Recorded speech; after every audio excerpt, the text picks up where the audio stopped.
Welcome to Immortal Works Flash Fiction Friday, episode 78, Protagonist Wanted, by Michael C. Cluff, read by John Grundvig. At the behest of my agent, who was ever after my next paycheck, I put an ad in the paper. Need protagonist for YA story. With conflicts, not necessarily conflicted. Easy to empathize with, not necessarily empathetic. The day after the ad published, the potential candidates lined up outside my apartment door. From the cliché to the original, the bizarre to those I barely even noticed. The first one that I let in was a rugged yet beautiful young woman with a long braided ponytail. She wore brown leather pants, combat boots, and a poncho. Standing in my living room, she seemed uncomfortable with the domestic environment. Name? Depends. Usually something slightly exotic, but with a sharp edge. She emphasized the last statement by using a large knife to clean out her fingernails. Okay, I said, slightly perturbed at the generic statement. Tell me about yourself. She wiped her knife on her pants and put it away. Well, I live in a torn world full of opposing megalomaniacs and corrupt militaristic governments. I have only one parent, or if I have two, one is dysfunctional due to injury or psychological damage or allegiance to evil forces. Sometimes they are both dead, and I am raised by a sibling who is more virtuous than I am. They usually all die. Wow. How old did you say you were? Anywhere from 14 to 17. Generally, I am the verge of maturity according to whatever society I live in. Then she sat down and pulled her knees to her chest, her eyes large and wet. Don't let that fool you. I am still vulnerable. Okay. What more? Well, I will eventually find some type of irritating boy that is anywhere from 2 to a few hundred years older than myself, all depending on if he is an angel or demon or vampire or alien, or just a normal human. Really? Is this your love interest? At first I don't think so, but then we are thrown into a huge world conflict together that only a young woman like me can solve. Then I give the boy my virginity and everything works out. What? Okay. Thanks for your application. Next. The girl glared at me, then rushed to my side. I am so sorry. Let me show you how I love you and we can make it through anything. Good grief, girl! I took a deep breath, trying not to freak out. Interview is over. Please leave. Good luck with your family issues. She stomped to the door. Turning dramatically, she glared at me. I hate you, she spat, then pulled out the big eyes again. I am so scared. Next, I yelled. She left, and the young man, or woman, really I couldn't tell, the person was rather androgynous, walked in wearing skinny jeans, an Andy Warhol shirt, and had a cigarette dangling between two thin lips. Hello, I began. Name? Ryan. I can work with that. Tell me about yourself, Ryan. What makes you interesting? I'm a dropout college student. I am extremely intelligent. I do drugs, drink a lot, only eat late at night. I judge everyone around me, but will never apply those judgments to myself. And yeah, I have lots of indiscriminate sex. Ryan said every word without so much as a flicker of emotion. Oh, I checked my ad. It did say YA story, but I guess that was a term up for broad interpretation. Okay, you seem pretty low-key emotionally, so how do you make an impact? Ryan took a drag on the cigarette. I say words like, okay, very interesting. Ryan looked at my startled reaction with disdain. What else would I do? I scratched my head, obviously uncomfortable. Okay then, I think 2 doors down there is a contemporary fiction writer. Go talk with him. I don't think your persona is what I'm looking for. Ryan slumped one shoulder, cocked his or her head to the side, eyes rolled. Well, enough! Next! I know I was only too deep, but this new process seemed fruitless. At least until I heard a jangle of chainmail. In through my door came a dwarf, an elf, a regal-looking human, and a wizard. Those childhood days when I sat reading Lord of the Rings came rushing back, and I couldn't help but geek out a bit.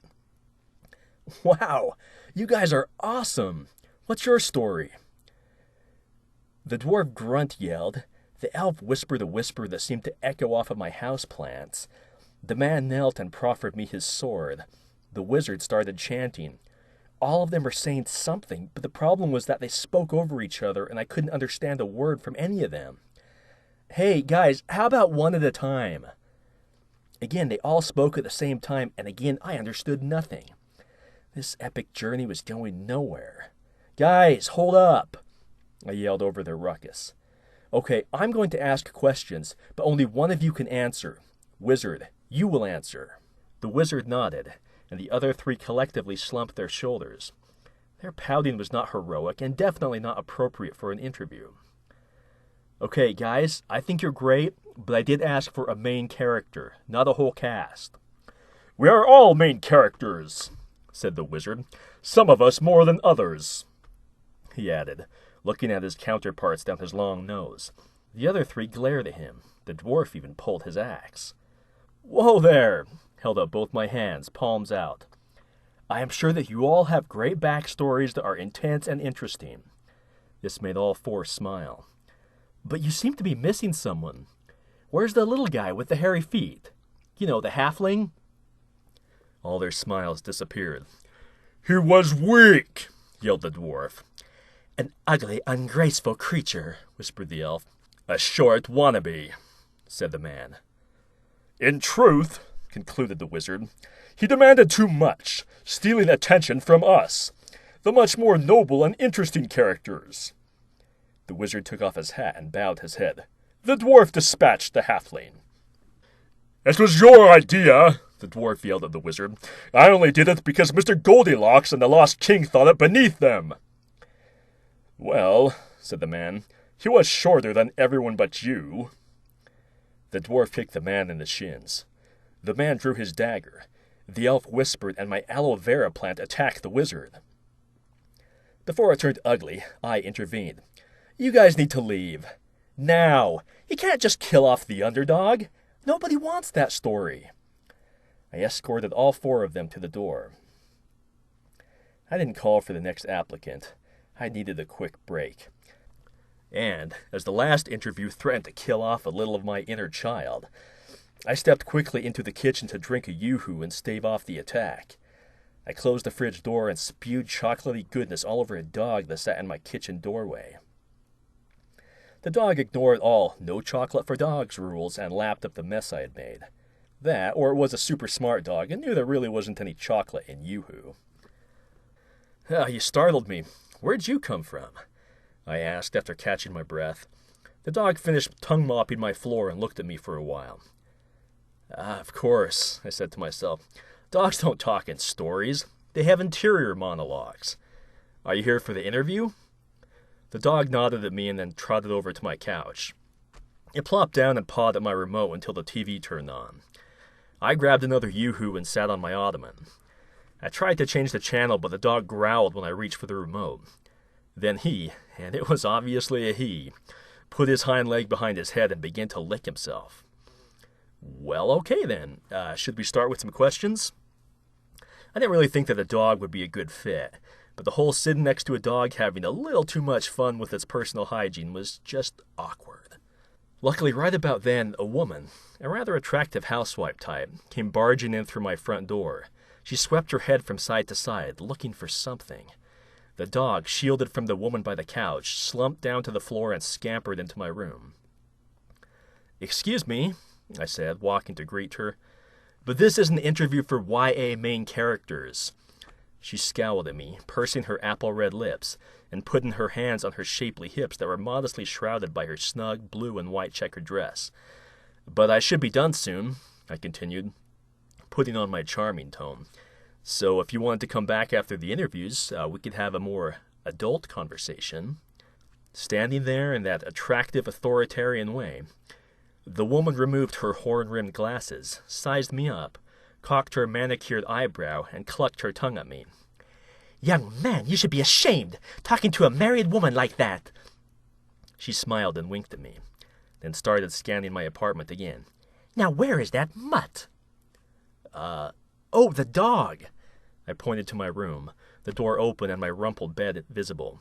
He's in there. Young man, she said, shocked. You expect me, a married woman, to believe that worthless dog is in your bedroom, and I should just innocently go in there with you, a complete stranger, around? She began to fan her hand at her neck as she blinked rapidly. I could feel my face turning red. No. I mean, the dog really is in there. Oh. She placed her hand on her cheek and looked at me and then the bedroom. That's disappointing. Excuse me? Oh, never mind. She rolled her eyes and charged into my bedroom, returning a few seconds later, hauling the dog by its collar toward the front door. You rotten mutt! My Johnny falls down the stairwell, and where are you? Where is Johnny's best friend? The one who is supposed to watch him? You worthless mongrel! I couldn't help but interject, and I followed her to the door. Did you say that your son fell down the stairwell? Yes, said the woman, glaring at me and then the dog. And this stupid mutt was supposed to keep an eye on him, keep him out of trouble. Okay, the dog was watching your son while you... The woman glared at me again, huffed a bit while shaking the dog collar and the dog along with it. I was at an interview for a protagonist position a few doors down, if you must know. Oh, yeah, the contemporary author down the hall. Let me guess. Urban thriller? I sneered as I took a drink of my yoo-hoo. Urban erotica. The dog growled and I spewed my yoo-hoo all over my front door. But you're a married woman. The woman smiled and patted me on the cheek, then withdrew her hand, slowly dragging it down my neck and chest. Oh, such an innocent thing you are. I stepped back. I have to admit I was very uncomfortable, and the confusion this woman made me feel was thinning, along with my perception of her moral character, married or not. The woman laughed at my retreat. But you are so right. It is a thriller. Now, I must get back to the interview. There was a nice young person with such a funny way with words. The author wanted us to do some... impromptu scenes. And this creature, she dragged the dog out the door, has to go rescue Johnny. Hurry up. I can't keep the author and Ryan waiting. I went to shut the door, but jumped out into the hall, startling some of the characters waiting to see me. You mean Johnny is still in the stairwell? I yelled after the woman. Oh, he will be fine, she called back, not even turning around. He always is. I am too good of a mother to let anything happen. Okay. Excuse me?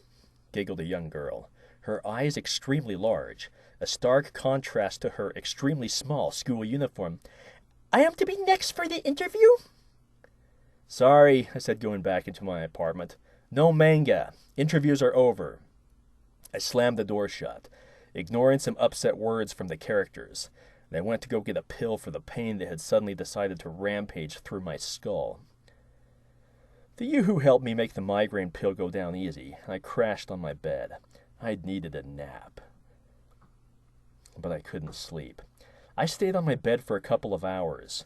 This whole process was proving to be a horrible experience, and far harder than I had thought. I mean, how hard is it to find an original character for a book? One that didn't make me want to bash my head against the wall. With enough pity partying behind me and my stomach rumbling, I rolled off of the bed. Coming to my feet, I noticed on my nightstand a white handkerchief with lipstick writing, "Call me," it said, with a phone number and a kiss, signed, "Johnny's mom." I shuddered a bit. That poor kid. How did he ever have hope with such a nappy mom and crappy dog? I really wondered what was going to happen to him, how his life would play out. I could only imagine.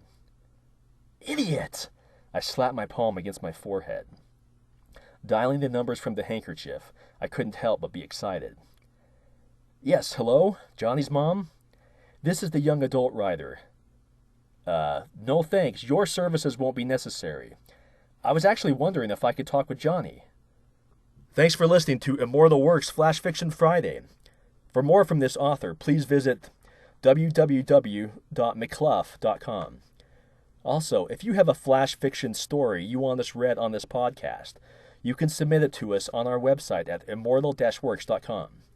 Please don't forget to review, rate, and share our podcast. It really helps us to grow our audience. You don't have to, of course, but if you don't, you are worse than Hitler.